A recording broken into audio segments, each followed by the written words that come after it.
Poutine a fait une erreur de jugement. Pendant 6 mois, le président Trump a essayé d'amener Poutine à négocier.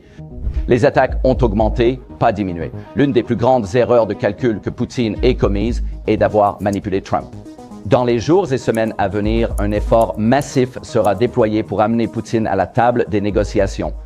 Poutine panique parce que Trump vient de faire quelque chose que la Russie n'attendait pas. Trump a annoncé un soutien sans précédent à l'Ukraine en matière d'armement. Environ 10 milliards de dollars d'armes américaines sont en train d'affluer vers l'Ukraine en ce moment. De plus, la Russie est également frappée par des sanctions. Et cette fois, les sanctions visent des pays comme la Chine, l'Inde et l'Iran, qui achètent du pétrole russe et soutiennent la machine de guerre russe. Cela signifie que les alliés de la Russie vont rapidement abandonner Poutine dans cette invasion insensée qu'il a commencée il y a plus de 3 ans. Écoutons le président Trump lui-même.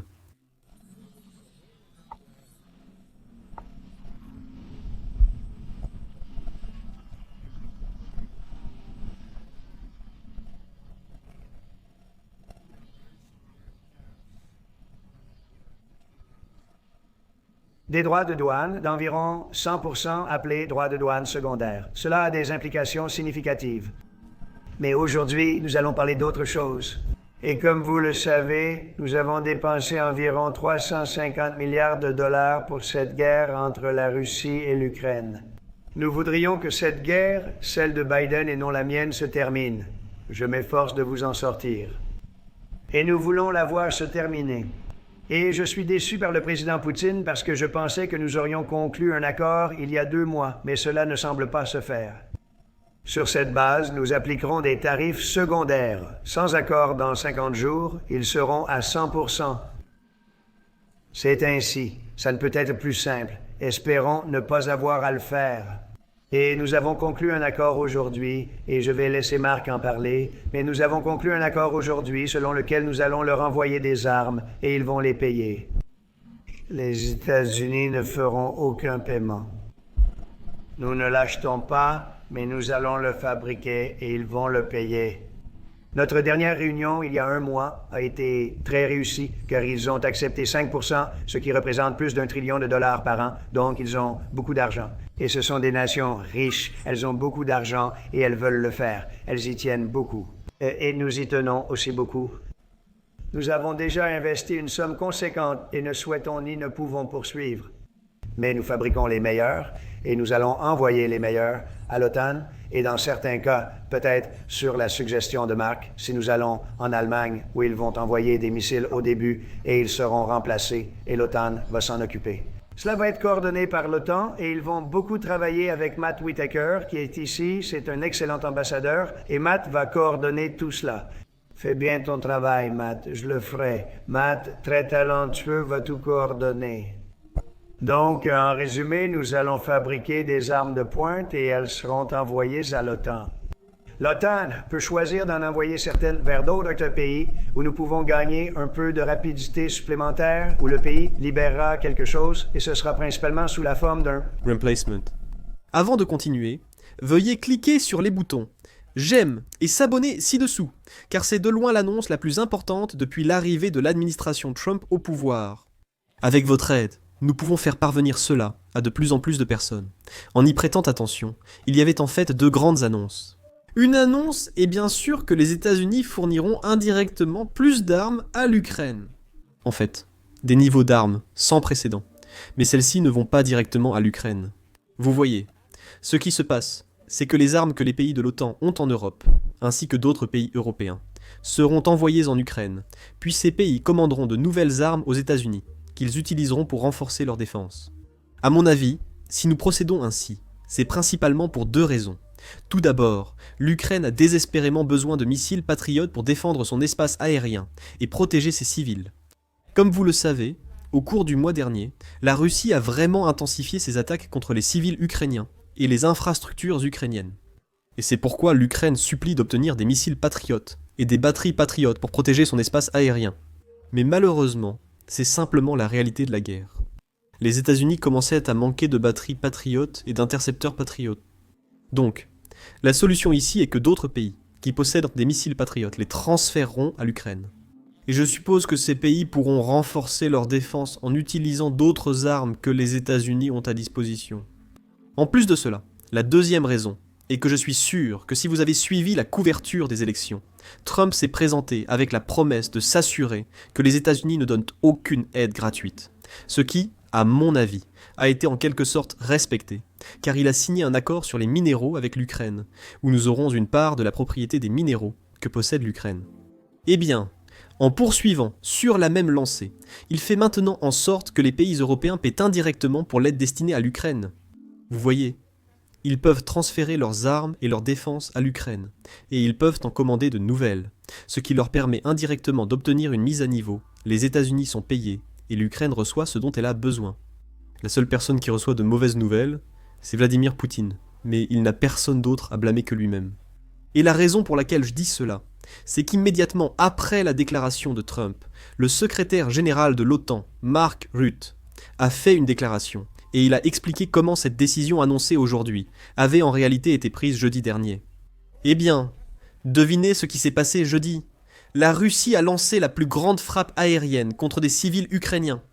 D'après la déclaration de Mark Rutte, je suis certain que cette frappe a joué un rôle énorme dans la décision du président Trump de soutenir l'Ukraine quoi qu'il en coûte. Donc, Poutine n'a personne d'autre à blâmer que lui-même.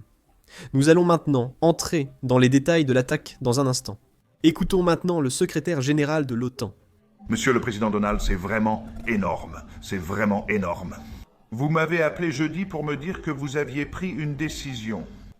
Et la décision, c'est que vous voulez que l'Ukraine ait ce dont elle a besoin pour se défendre contre la Russie, mais vous ne voulez pas que les Européens paient pour cela, ce qui est totalement logique. Et cela s'appuie sur l'immense succès du sommet de l'OTAN. Les 5%, mais aussi la décision de maintenir l'Ukraine forte et la décision d'augmenter notre production industrielle de défense. Donc, sur cette base, c'était l'Europe qui prenait ses responsabilités. Et là encore, ce sont les Européens qui prennent leurs responsabilités. J'ai été en contact avec de nombreux pays, notamment l'Allemagne, mais aussi la Finlande, le Danemark, la Suède, la Norvège, le Royaume-Uni, les Pays-Bas et le Canada. Tous veulent y participer, et ce n'est que la première vague, d'autres suivront. Donc, ce que nous allons faire, c'est travailler à travers les systèmes de l'OTAN pour nous assurer que nous savons ce dont les Ukrainiens ont besoin afin que nous puissions préparer des lots. Comme l'a dit Pete Hack au Pentagone, nous en avons discuté ce matin. Les États-Unis conserveront bien sûr les stocks nécessaires pour défendre le pays. C'est absolument clair. Mais cela signifiera que l'Ukraine pourra vraiment mettre la main sur d'énormes quantités d'équipements militaires, tant pour la défense aérienne que pour les missiles, les munitions, etc. Donc, si j'étais Vladimir Poutine aujourd'hui et que je vous entendais parler de ce que vous prévoyez de faire dans 50 jours et de cette annonce, je reconsidérerais si je ne devrais pas prendre les négociations sur l'Ukraine plus au sérieux que je ne le fais actuellement si j'étais Vladimir Poutine.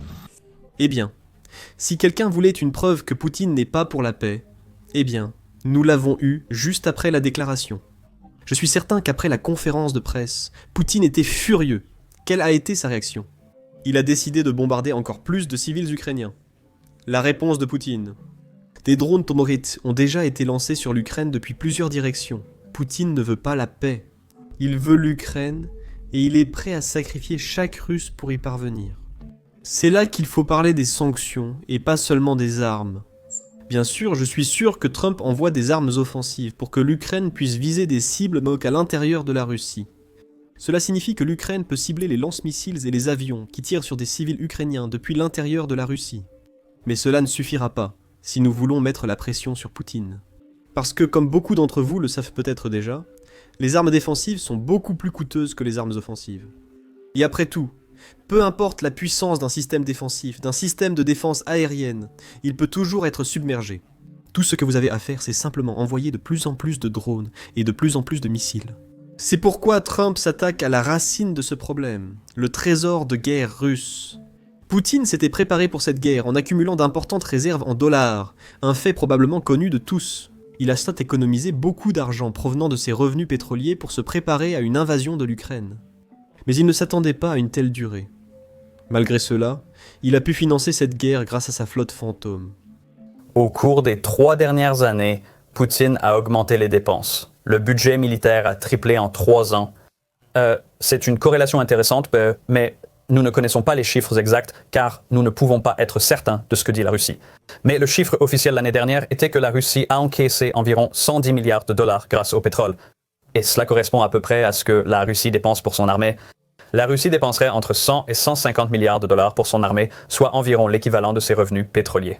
Donc c'est la base fondamentale, leur arme économique la plus importante, c'est le pétrole. Jusqu'à présent, les sanctions n'ont pas vraiment visé les ventes de pétrole russe comme nous le faisons maintenant. Et la raison à cela est double. D'abord, bien sûr, aucun président américain ne veut que le prix du pétrole augmente. Et c'est pourquoi il n'était pas prêt à cibler le pétrole russe d'une manière qui le retire complètement du marché. Maintenant, bien sûr, le rendre à 100% ainsi est impossible. Mais vous pouvez le retirer du marché autant que possible. Mais, si vous faites cela, la Russie est l'un des principaux fournisseurs de pétrole au monde. Cela signifie que les prix du pétrole vont grimper en flèche et que les consommateurs américains vont en souffrir. En 2022, nous avons donc essayé un plafonnement des prix. En gros, cela signifiait que la Russie pouvait vendre son pétrole, mais pas à plus de 60 $ le baril. Comment le plafonnement des prix a-t-il été mis en œuvre ? Les entreprises occidentales sont impliquées dans le transport maritime et l'assurance du pétrole russe. Vous voyez, l'Occident détient en quelque sorte un monopole sur les pétroliers et les compagnies d'assurance qui assurent ces pétroliers. Donc, les sanctions ont essentiellement fait en sorte que toute entreprise traitant avec des compagnies pétrolières telles russes devait s'assurer que le pétrole à bord de leurs pétroliers, le pétrole qu'elles assurent, soit vendu uniquement à moins de 60 $ le baril. S'ils n'avaient pas les documents pour le prouver, la société occidentale ne pouvait pas expédier ce pétrole. La société occidentale ne pouvait pas assurer ce pétrolier. Pour contourner cela, la Russie a acheté de nombreux pétroliers fantômes. C'était ce qu'on appelait leur flotte fantôme. En utilisant des sociétés écrans et des comptes offshore, la Russie a acheté un tas de vieux pétroliers et a commencé à les utiliser pour expédier du pétrole vers des pays comme la Turquie, l'Inde et la Chine. Tout le monde savait que cela se passait. Mais personne n'était prêt à s'y attaquer parce que cela aurait causé beaucoup de problèmes sur le marché du pétrole et, bien sûr, de l'inflation. Mais maintenant, l'inflation baisse et les prix du pétrole baissent. Cela signifie que le président américain a plus de marge de manœuvre pour faire pression sur les ventes de pétrole russe, parce que même si les prix augmentent, ils n'augmenteront pas au point de devenir problématiques pour les consommateurs américains. Je sais que certains commentaires seront en colère à propos de ce que je viens de dire, mais j'essaie vraiment de dire que les prix ne sont pas aussi élevés qu'il y a 2 ans. Le président Trump a désormais plus de latitude pour accentuer la pression sur le pétrole russe. Et il le fait en s'attaquant aux clients qui achètent du pétrole russe. Cela concerne l'Inde, la Chine, la Turquie, la Hongrie et quelques autres pays. Mais pour tout pays qui en achète, il dit que par décret exécutif, il va imposer une taxe de 100% à chaque pays s'il n'y a pas d'accord de paix. Et cette échéance est dans 50 jours. Cela signifie que tous les pays achetant du pétrole russe devront payer une taxe de 100% s'ils veulent commercer avec les États-Unis. Cela concerne l'Inde et la Chine, qui dépendent grandement de l'exportation vers les États-Unis. Je suis convaincu que si le président Trump approuve cela, les États-Unis devront s'impliquer. Cela implique que les économies indiennes et chinoises seront grandement touchées. Ils seront donc contraints d'arrêter l'achat de pétrole russe. Clairement, c'était une décision très importante, et cela va certainement mettre beaucoup de pression sur Poutine et d'autres responsables russes pour s'assurer qu'ils viennent à la table des négociations. Le plus drôle, c'est que la Russie affirme qu'elle a été à la table des négociations tout ce temps. C'est la première déclaration des responsables russes, après que Trump ait affirmé que la Russie ne négociait pas. Devinez quoi ? Le secrétaire général de l'OTAN a déclaré que la Russie ne négociait pas vraiment, donnant une réponse parfaite sur leur façon de procéder. Vous voyez, si l'Ukraine envoie sa délégation de plus haut niveau pour négocier, et que la Russie envoie un concierge, devinez qui prend les négociations le plus au sérieux ? Ici, vous pouvez écouter la déclaration vous-même. Vous allez voir, je veux dire, on va continuer pendant un certain temps. Peut-être que je vais commencer à négocier. J'ai eu l'impression qu'on avait un accord à peu près 4 fois, mais je ne sais pas si c'était le cas pour toi, Marc. Et nous voilà, on en parle encore. Et Il n'a pas envoyé de négociateur sérieux. Je me souviens donc que tu as pu, avec Marco Rubio et M. Vetkov, lancer ces magasins à Istanbul. Je me souviens que j'étais moi-même en Turquie pour des affaires de l'OTAN en mai. Et nous avons vraiment mis la pression sur les Ukrainiens pour qu'ils envoient une équipe de haut niveau à Istanbul, et ils l'ont fait. Mais ensuite, les Russes sont venus avec cet historien qui expliquait l'histoire de la Russie depuis 1250. Nous avons pensé. Oh, et j'ai pensé que nous aurions dû conclure un accord il y a longtemps. Mais ça continue encore, et chaque nuit, des gens meurent. Beaucoup de soldats russes meurent, d'ailleurs. Et beaucoup de soldats ukrainiens aussi, mais... De nombreux soldats russes meurent, totalisant 100 000 depuis le 1er janvier. Depuis janvier, 100 000 soldats russes sont morts. Donc si quelqu'un à Moscou écoute ceci encore une fois, 100 000 Russes morts depuis janvier, c'est ce que fait le président Poutine en ce moment. Je sais que Mark Rudd essaie de faire appel à l'humanité des responsables du Kremlin. Mais Poutine ne se soucie tout simplement pas du nombre de Russes qui meurent. Il veut l'Ukraine. Et il est prêt à sacrifier chaque Russe pour cela. Et ensuite, la machine de propagande russe, la télévision d'État du Kremlin, retourne la situation et rejette toute la faute sur l'Occident. La Russie échoue et s'effondre. Selon certains, c'est la faute de l'Occident et des sanctions imposées par les États-Unis. Ce n'est jamais la faute de Poutine pour quoi que ce soit. Il n'assume aucune responsabilité. Je sais que certains d'entre vous pensent probablement que j'exagère. Pourtant, c'est une déclaration que Poutine a faite ce matin. Il accuse encore l'Occident pour tout ce qui ne va pas en Russie. L'Occident a décidé de la disparition de l'Union soviétique. Alors, pourquoi devrions-nous suivre les règles quand il s'agit de la Russie, qui ne possède pas le même potentiel de puissance que l'Union des républiques socialistes soviétiques autrefois? Maintenant, on va juste couper par-ci par-là, façonner les choses comme on l'entend, et vivre selon les règles qu'on s'est fixées, en ignorant les intérêts de la Russie. Il est clair que si nous ne nous affirmons pas comme une nation souveraine et indépendante, capable de défendre notre avenir, personne ne nous prendra au sérieux.